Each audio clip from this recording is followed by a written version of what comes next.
The beeping was the first thing I registered. A steady pulse that felt like it was coming from inside my own chest, instead of the monitor beside the bed. White, fluorescent lights burned through my half-closed eyelids. Each flicker a sharp needle in the dense fog of pain, clouding my mind.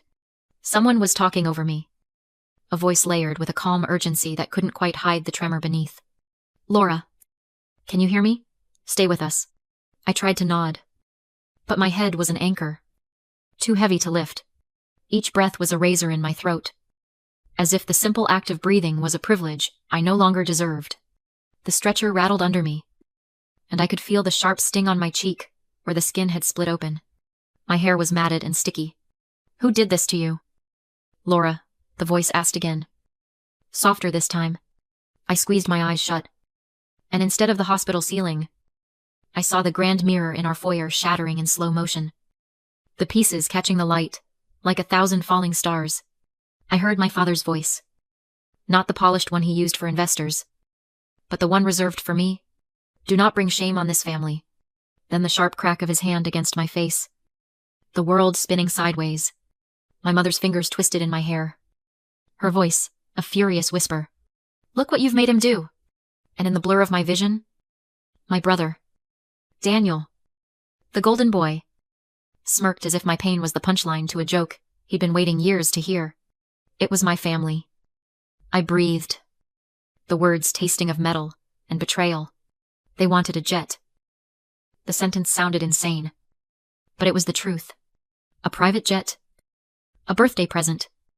A new trophy for the son who was born to inherit the world. Not the daughter who spent 26 years being the perfect, invisible support structure, smoothing over every crisis, managing every detail, until my usefulness was assumed and my love was a commodity. A monitor began beeping faster. My own heart, betraying the calm I fought so hard to project. "Hang on. Laura, we've got you." The kindness in the paramedic's voice was a blow more stunning than the first.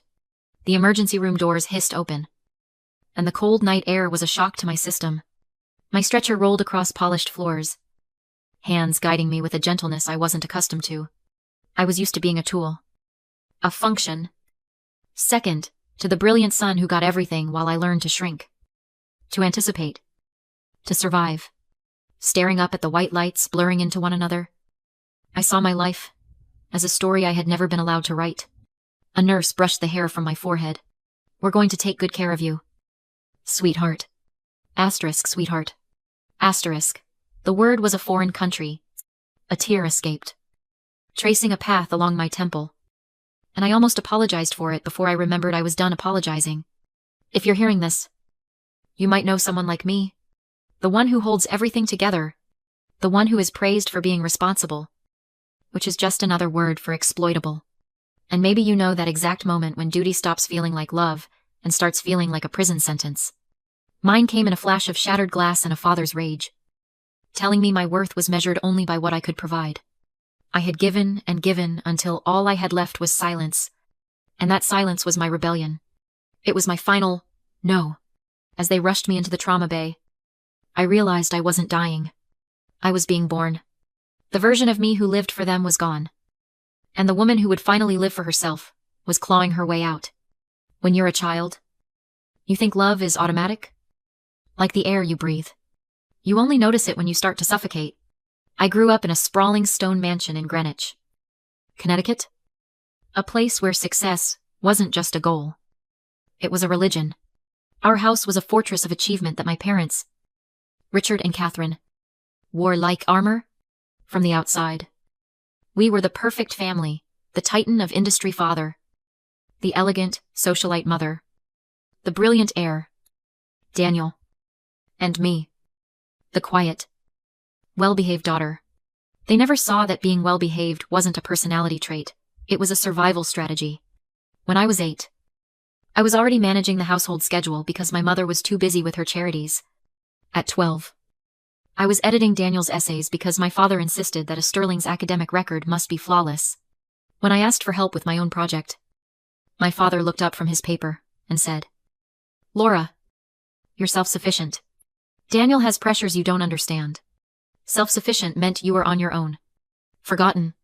The day I won the state science fair, I ran home with a first-place ribbon clutched in my hand. My mother was on the phone, planning a gala. She glanced at the ribbon, gave me a tight, distracted smile, and said, "That's lovely. Dear, put it in your room. Don't interrupt the caterer." Daniel's third-place trophy from a junior golf tournament sat in a glass case in my father's study. I learned to swallow my achievements, to never ask for more, because when I did, the answer was always the same. "We need you to be practical. Daniel's future requires investment. Your future is to support the family."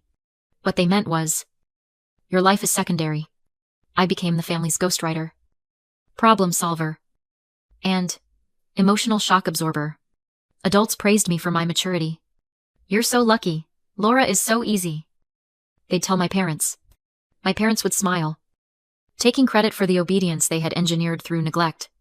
My role was codified by the time I was a teenager. I was the family's chief operating officer, unpaid and unacknowledged. When I got my first part-time job at a bookstore, I saved every penny, dreaming of a small apartment, of a life that was my own. My parents saw my bank account, not as my future, but as their emergency fund. It started with a few $100s for a new suit for Daniel, then $1,000 for a summer program he wanted to attend. They always said, "Family helps. Family." But the help only ever flowed in one direction. One night, when I was 16, I overheard them talking. "We can't afford the down payment on the new summer house," my mother said, her voice tight with anxiety. Daniel was so looking forward to it. There was a pause. And then my father said, "Laura has over $10,000 saved. She won't mind. It's for the family." The next morning, they sat me down and explained that my savings were needed for a critical family investment. I watched the money I had worked for, the money that represented my escape, disappear from my account. It didn't feel like helping. It felt like theft. They called me selfless. I felt erased. The turning point came when I was 17, with an envelope that arrived on a Tuesday afternoon. My grandfather, my mother's father, had passed away years earlier. He was a quiet gentleman who used to watch me with a sad understanding in his eyes. He had left a trust in my name. Not a colossal fortune, but enough to build a life, enough to be free. The letter from his lawyer stated the funds would be released to me on my 25th birthday, or earlier in a case of extreme hardship. I read the words, "For Laura, and Laura alone." And for the first time, I felt seen. But my hope was short-lived. The lawyer also sent a notification to my parents, and their reaction was immediate. "That's family money," my father declared at a tense dinner that night. "It will be used to secure Daniel's position. We'll need you to sign over management rights to me." Daniel smirked from across the table. "You should be proud to invest in my future." "Sis." I felt a cold, hard knot form in my stomach. This wasn't just about money anymore. This was about my life. I refused. Quietly, but firmly. And that was when the pressure started. After the trust was revealed, the atmosphere in our house grew toxic. My mother would cry, telling me I was tearing the family apart with my selfishness. My father would lecture me, his voice cold and hard, about loyalty and a daughter's duty. "You are not equipped to handle this responsibility. Laura," he'd say, "you will make a mess of it." Daniel would taunt me. "Just sign the papers. You'll marry some rich guy eventually anyway. You don't need it." The constant psychological warfare was exhausting. They made me feel like wanting my own life was a betrayal. I started making plans in secret. I met with my grandfather's lawyer, Mr.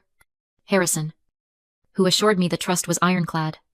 "Your grandfather was a wise man," he said, his eyes kind. "He knew you would need to be protected." I opened a new bank account, researched apartments in the city, and started quietly moving my most important possessions into a small storage unit I rented with cash. The pressure at home escalated. One evening, my father cornered me in his study. He slammed his hand on his desk, his face red with fury. "I am warning you. Laura, do not defy me. This family has given you everything. You owe us." His voice dropped to a menacing whisper.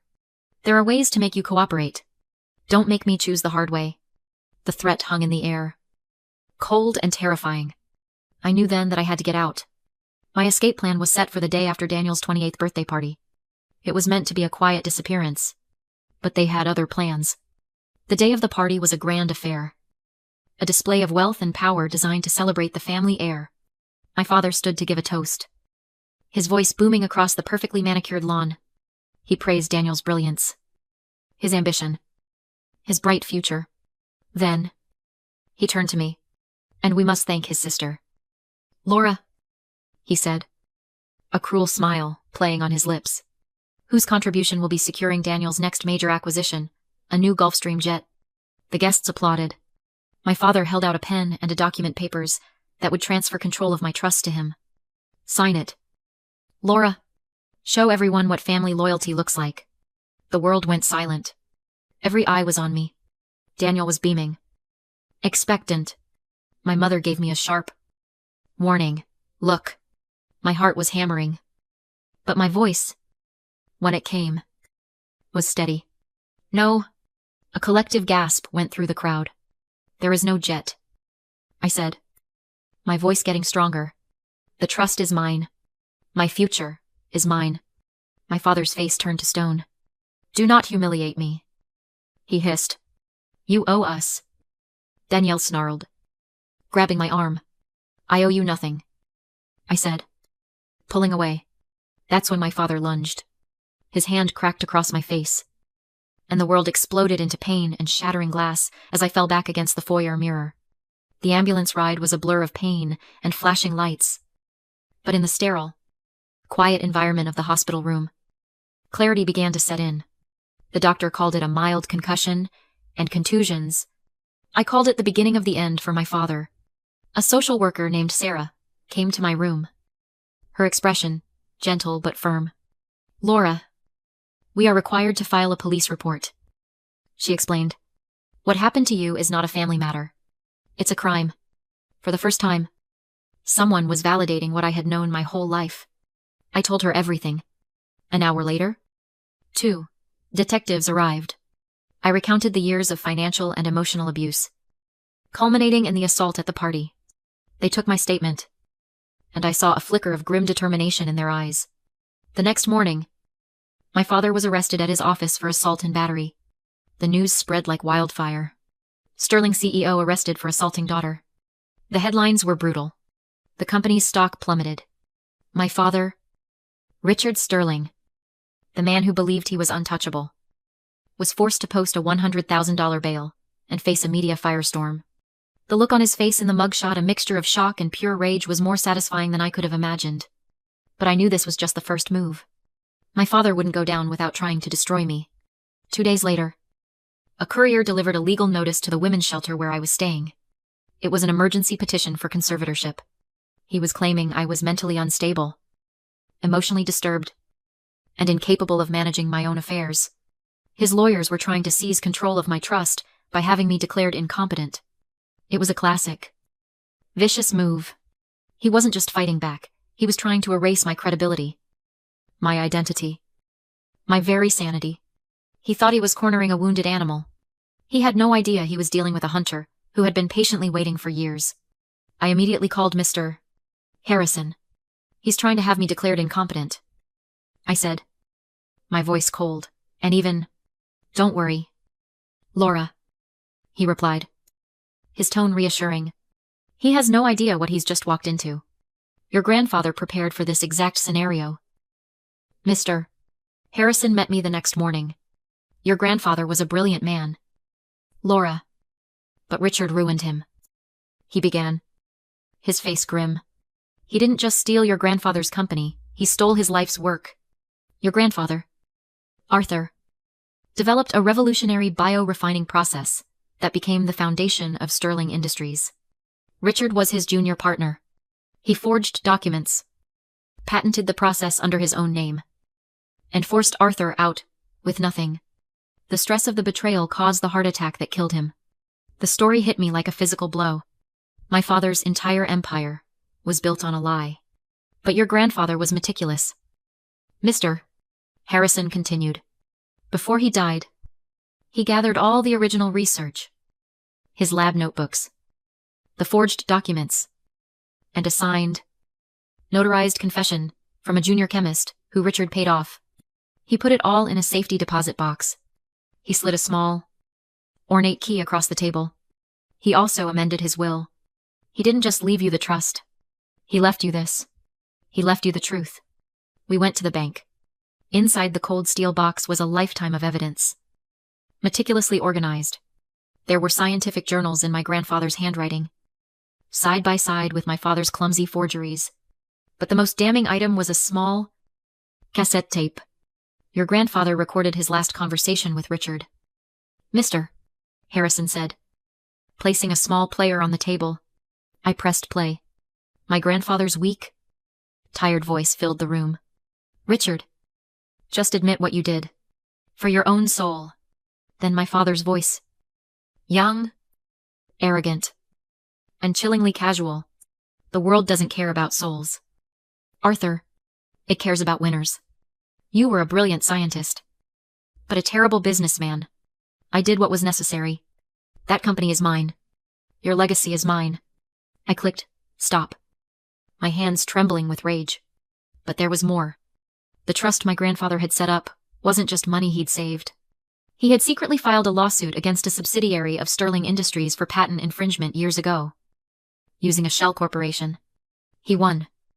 And the settlement decreed that a small percentage of all profits from that bio-refining process would be paid out in perpetuity. Those payments had been quietly accumulating in my trust for over a decade. The current balance was not just a few $100,000. It was over $83 million. He left you a choice. Mr. Harrison said softly, walk away with the money and live your life. Or use it to take back your family's name. There was no choice. This wasn't just about me anymore. This was about my grandfather. The conservatorship hearing was my father's home turf, a courtroom where money and influence usually won. He had hired the most expensive legal team in the state. He walked in, looking confident and powerful. Every bit the concerned father worried about his unstable daughter. My mother and Daniel sat behind him. Their expressions a perfect blend of sorrow and piety. His lawyer painted a picture of me as a troubled, vindictive young woman, lashing out at a loving family.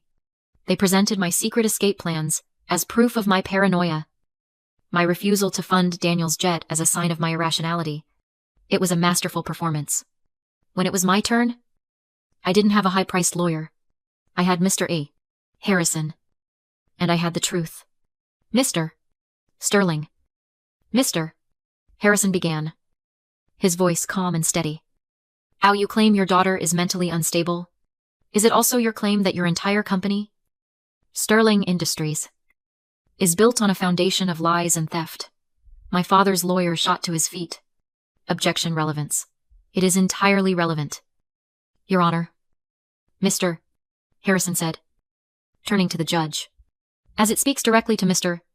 Sterling's character and his motivation for silencing his daughter, the judge allowed it. Mr. Harrison presented the evidence. Piece by piece. The forged patent documents, my grandfather's original lab notebooks, the signed confession from the chemist. The courtroom was silent as he laid out the decades-old crime. My father's face went pale. His lawyers were scrambling, completely blindsided. Then, Mr. Harrison held up the cassette tape. And now, Your Honor, we would like to play a recording of Richard Sterling, in his own words, admitting to the theft that launched his career. My father lunged forward. That's inadmissible. It's a violation of... It was recorded legally in a two-party consent state. Richard. Mr. Harrison said coolly. He pressed play. My father's young, arrogant voice filled the courtroom, boasting about being a winner, about taking my grandfather's legacy. The judge's expression hardened. She looked at my father, then at me. The petition for conservatorship is denied, she said, her voice like cracking ice. And I am referring this evidence to the district attorney's office for an immediate investigation into fraud and intellectual property theft. My mother let out a small sob. Daniel stared at his father, his hero, as if seeing him for the first time. My father looked at me, his eyes filled with a hatred so pure, it was terrifying. He had lost. He had walked into his own trap. As we walked out of the courtroom, a swarm of reporters surrounded us. I stepped up to the microphones. "My name is Laura Sterling," I said, my voice clear and strong. "But the name I am proud to carry is my grandfather's, Arthur Gable. Richard Sterling is a thief and a fraud. And today, his lies finally came to an end." 6 months later, I stood on the balcony of the newly opened Gable Institute for Applied Sciences, a non-profit research foundation I had created to honor my grandfather's true legacy. The fall of Richard Sterling had been swift and total. Faced with overwhelming evidence of fraud and a separate, brutal trial for assault, he was found guilty on all counts. He was sentenced to 20 years in federal prison. Sterling Industries collapsed under the weight of the scandal and shareholder lawsuits. Its assets were liquidated. The mansion was sold. My mother, stripped of her social standing and wealth, moved to a small condo in Florida. Daniel, his future of effortless success gone, was forced to get a real job. He sent me one email. "You destroyed everything." I wrote back, "He did. The $83 million from my trust became the seed money for the Gable Institute. We now fund the kind of brilliant, ethical scientists my grandfather was, ensuring their work would never be stolen." A month after the sentencing, I received a letter from my father in prison. It was one sentence. Asterisk, "You are just like him." Asterisk. He meant it as an insult. I took it as the highest compliment I had ever received. I framed it and hung it in my office.